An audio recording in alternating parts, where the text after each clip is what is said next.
What's up guys, Sal here. So Apple has found itself in a weird situation with the iPhone 14 yet again. Just yesterday we got to know that the entire iPhone 14 lineup was banned in Brazil for not providing a charger inside the box. Now we're getting a report from the famous Apple analyst Ming-Chi Kuo that the pre-orders for the iPhone 14 is nowhere near what Apple initially expected. You see, Apple launched the mini version of the iPhone a couple of years ago with the iPhone 12 mini. The handset was a failure as there weren't many takers of the phone. The same continued with the iPhone 13 mini. It was the least popular phone in the iPhone 13 lineup. So Apple decided to end the mini lineup altogether and came up with a Plus version with the same screen size as the iPhone 14 Pro Max. Apple thought that this would turn out to be a successful decision, and they were so confident that they allocated 45% of the entire iPhone 14 production for the iPhone 14 and 14 Plus. Turns out that was a bad decision because the demand for the iPhone 14 Plus is even weaker than the iPhone 13 mini, the same mini that was killed off because of weak demand.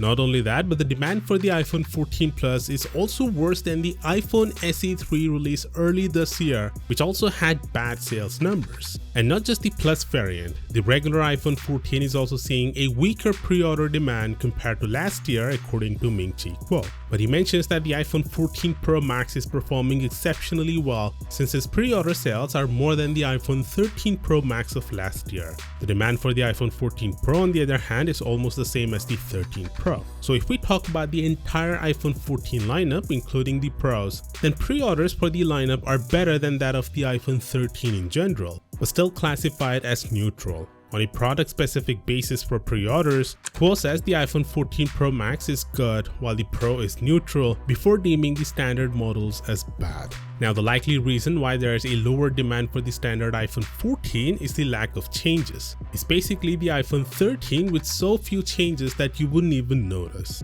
As for the 14 Plus, the likeliest explanation at this point is that the Plus model isn't shipping until October rather than September. But in any case, if the weak demand for the two standard iPhone 14 models hold, Apple is expected to reduce the shipping targets for them in the coming weeks. To know more about why the iPhone 14 lineup is now banned in Brazil, click here and I'll see you tomorrow.